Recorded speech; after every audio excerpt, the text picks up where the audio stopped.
Bonjour, alors Micheline Bourque, je suis à l'Université du numérique à Paris, un événement organisé par le MEDEF, c'est le ministère de l'économie de la France. Moi, j'en profite, bien sûr, quand il y a des auteurs, je les happe. C'est littéralement le cas avec ce monsieur ici qui s'appelle Grégoire Leclerc. Alors, bonjour, monsieur Leclerc. Merci d'avoir accepté de vous laisser prendre au jeu. Je me suis laissé happer. Alors, dites-nous un petit peu qui êtes-vous, qu'est-ce que vous faites, puis après ça, on va parler de votre livre.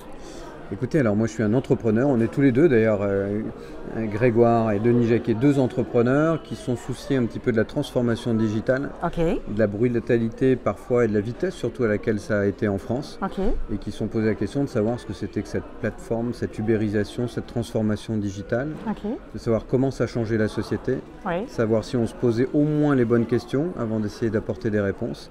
Et donc on a fait un livre pour poser ce qui nous semblait être les bonnes questions à l'heure du digital. Entrepreneur dans quel domaine? Alors, Grégoire est entrepreneur dans le logiciel et moi je suis entrepreneur dans le e-learning, tout ce qui est formation sur Internet. Vous avez développé des plateformes et tout ça? Alors... On a développé du contenu, nous on développe du contenu. Voilà. Je comprends. Ici en France ou En France et dans 8 pays dans le monde. Bravo! Voilà, où j'ai été me balader pendant quelques années. Mais pas encore au Canada. Alors, le Canada est trop fort en formation à distance, j'ai rien à leur apprendre. Point noté. Montrez-nous la couverture, ça s'appelle... Alors voilà. Ubérisation. Ubérisation. Un ennemi qui vous veut du bien. OK. Alors, de quoi parle-t-on? Vous l'avez donné un petit peu en bref, là, mais comment vous avez organisé votre contenu, justement, là? En fait, au tout départ, on s'est dit que c'était un problème de changement sur le droit du travail, la façon de travailler, parce que beaucoup d'indépendants et plus de salariés. Bon. Au début, on s'est dit que c'était aussi, par rapport à nous, Français, un questionnement des rentes, des professions réglementées, des professions protégées. Bon. Puis finalement, en grattant progressivement, on s'est dit que c'était difficile d'abord pour des pays comme l'Europe de résister à ce phénomène, parce qu'on est très normé, très réglementé, et c'est autant de poids qui nous empêche de résister à ces acteurs qui, eux, sont très fluides, très rapides, excessivement bons dans la mise en œuvre. Et nous, on est ankylosés par tout ce qui nous enchaîne. Bon. Et puis la deuxième chose, néanmoins, c'était de se dire, mais qu'est-ce qu'on fait, nous, Européens, dans ce monde qui est gouverné plutôt par les Américains et les Chinois? Et la réponse a été pas grand-chose. Donc du coup, la première chose, c'est de se dire, mais quelles sont les grandes visions qui s'affrontent? C'est quoi la vision des Américains? Qu'est-ce qu'ils cherchent derrière? Parce qu'il y a beaucoup de libertariens, californiens, des Peter Thiel, des Eric Schmidt qui disent, mais pourquoi aurions-nous besoin des États quand on peut faire 100 fois mieux avec Google? Donc c'était une question plus politique, plus philosophique, donc on voulait l'aborder.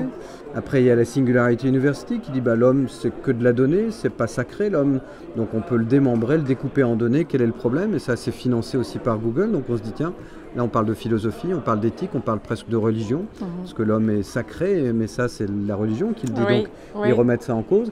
Et puis de l'autre côté, on se dit, c'est un monde capitaliste, fait de libéraux, et puis on s'aperçoit que celui qui va le plus vite, c'est un étatiste, il est chinois, c'est un gouvernement, et c'est pas du tout des entrepreneurs. Les entrepreneurs obéissent à ce que leur dit le Parti communiste chinois.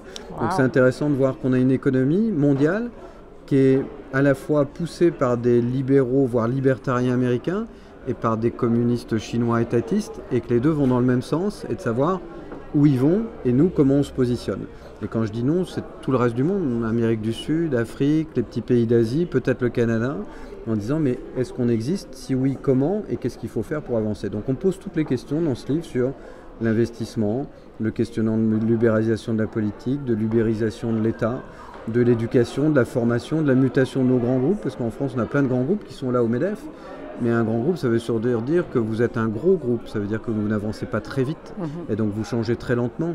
Comment nos grands groupes vont-ils survivre à des gens qui vont beaucoup plus vite qu'eux, avec des survalorisations boursières qui leur donnent des moyens colossaux et une économie incroyable dans laquelle on peut se permettre pendant des années de perdre de l'argent, alors que vous comme moi, à l'école, on nous a appris qu'une boîte, c'était fait pour en gagner. Donc voilà, c'est une remise en cause, donc on parle de toute cette remise en cause dans le livre. Je suis très impressionnée de votre désir, justement. C'est un appel que vous faites. Vous avez écrit ça pour que les gens réfléchissent. Exactement. À qui est-ce qu'on donne votre livre? Vous, alors, là, on ne le donne jamais, on le vend. Ah, il y a des gens qui le donnent à côté. Mais on le donne de temps en temps. Non. Écoutez, il est destiné, nous on a essayé d'en faire un livre grand public, c'est-à-dire que n'importe qui, sans connaissance particulière, puisse le comprendre. Donc pas de jargon, pas de mots compliqués, pas de notions compliquées. Donc du coup, les élèves des écoles, les universités l'ont acheté. Mais du coup, on s'aperçoit que les patrons des grands groupes, les hommes politiques, on a encore vu 2 hier qui nous disent c'est un des rares livres sur l'ubérisation dans le monde aujourd'hui, donc on l'a lu. Ah, okay. Donc du coup, tout le monde le lit en se disant tiens, mais c'est marrant, personne ne parle de ce phénomène de façon aussi ouverte et large. Donc le livre finalement a eu un succès assez important et dans des catégories d'individus complètement différentes. Oui. Vous avez choisi de l'écrire à 4 mains. Oui. Pourquoi? Et qui est l'autre paire de mains là? Alors en fait, ce qu'on a fait, c'est que moi je suis feignant. Donc je suis un feignant qui bosse 15 heures par jour, mais sur des choses qu'il choisit de faire. Donc du coup, j'ai un style d'écriture un peu particulier. Donc Grégoire a accepté gentiment de faire la bibliographie, les études, les références, qui est un boulot de dingue. Voilà. Et puis on a fait ensemble l'intro et la conclusion, et moi j'ai écrit le livre. Voilà. Parce que ça permettait d'avoir le même style du début à la fin. Excellent. Voilà. Maintenant, pour vous inspirer, parce que là, juste dans l'introduction, vous avez parlé de philosophie, vous avez parlé de... Évidemment, vous êtes un grand lecteur, vous lisez les journaux, vous lisez forcément aussi des livres, je soupçonne. De temps en temps, oui. De plus en plus. Oui. Donc, vous avez eu cette envie-là de collaborer, vous aussi, à cette discussion. Félicitations, je trouve ça génial, comme entrepreneur, que vous ayez pris le temps de le faire. Vos attentes, c'est vraiment de pouvoir semer cette discussion-là dans un angle plus large pour rejoindre plus de monde. Voilà. Et c'est pour ça qu'on a créé en même temps un observatoire qui est un think tank, qui s'appelle l'Observatoire sans surprise de l'ubérisation, et qui est un lieu où on réunit des intellectuels, des politiques, des économiques, des plateformes, voilà, pour dire mais où nous mène ce nouveau monde et comment est-ce que nous on se l'approprie avec des modèles qui seraient un peu plus les nôtres et pas forcément ceux des autres. Et au lieu de courir après le modèle des autres, de voir si on ne peut pas imprimer le nôtre, au lieu de subir le modèle des autres, de décider le nôtre. Et donc du coup, on a ajouté à ça effectivement un think tank qui travaille, qui fait des propositions et qui avance, qui évite de rester juste au livre parce que c'est un truc très important, mais c'est pas suffisant. Non. Puis la durée de vie d'un livre comme ça aussi, ça peut être plus courte que plus longue parce que ça bouge tellement rapidement. Où est-ce qu'on peut trouver l'information sur votre observatoire? Eh bien, ubérisation.org. Voilà. OK, tout simplement.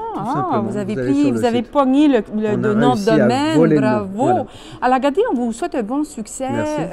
Nous, ici, c'est ça, à l'Université numérique, on est devant le kiosque de la librairie Chang, qui rend disponible plusieurs ouvrages. Celui de ubérisation prend presque la moitié d'une des tables. Évidemment, moi je ne le savais pas, mais c'est un livre à succès. On vous le recommande. Donc, bon succès à vous. Merci beaucoup. Puis merci de m'avoir accordé de votre temps. Et bonjour à tout le Canada. Bonjour le Canada. Bye.